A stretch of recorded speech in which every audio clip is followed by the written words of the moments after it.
maybe tell us a little bit more about that, like Silicon Valley life, right? So you didn't always live where you're living now. You lived all across Mhm. the Bay, including South Bay and now San Francisco. And maybe tell us about that lifestyle and the cost of living. Obviously, is pretty high, Sure. but like maybe and also the culture. Yeah, totally.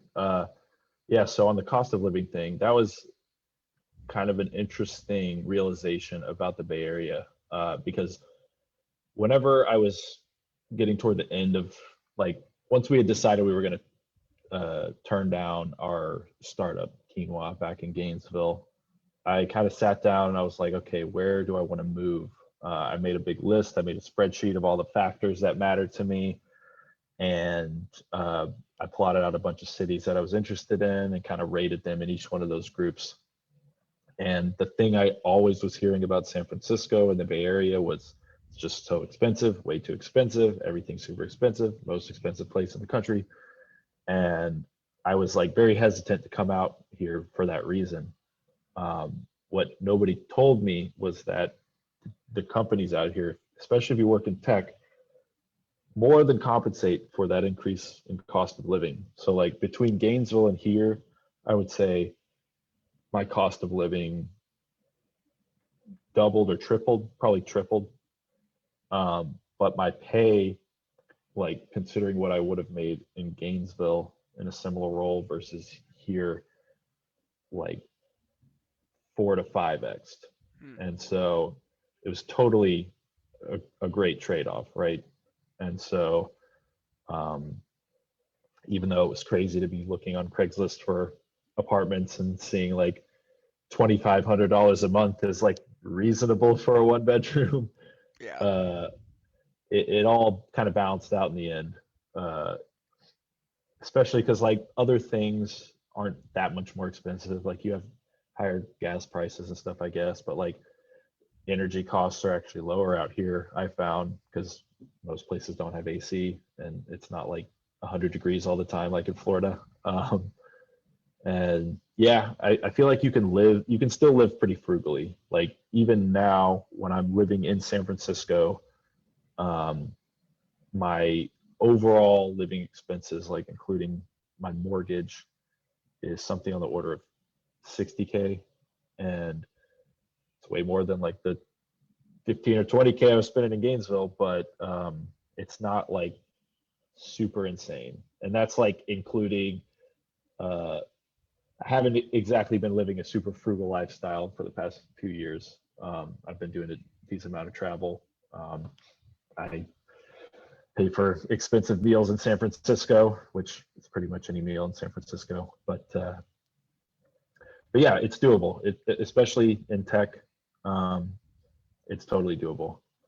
So, but yeah, I back to the discussion of like different living situations. So I started out in Mountain View near, it was pretty close to Google headquarters, and also Nest, which was in Palo Alto.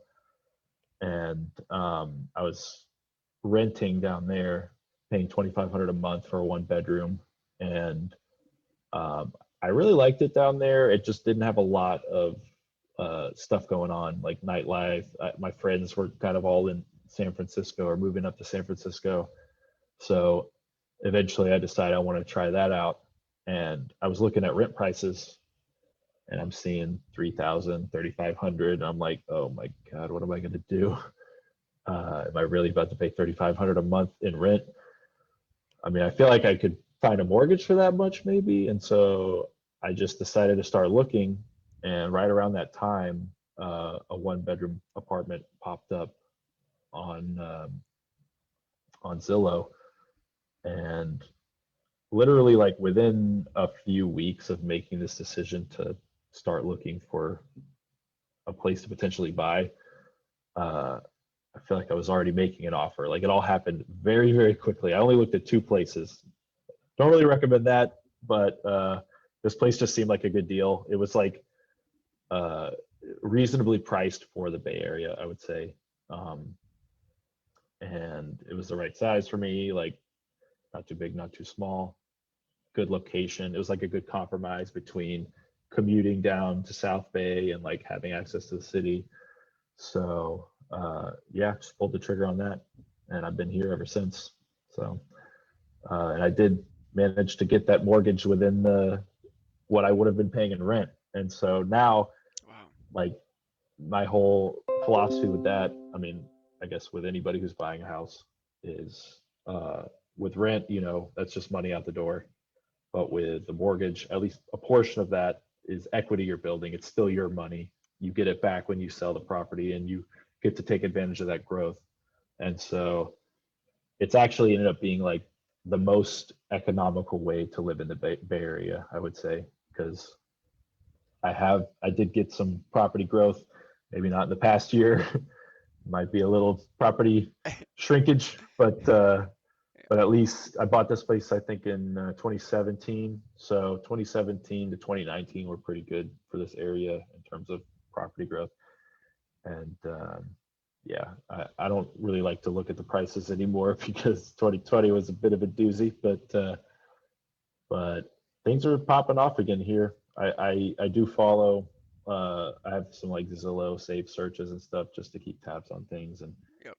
places briefly were going for under ask, and now they're back to going for over ask again.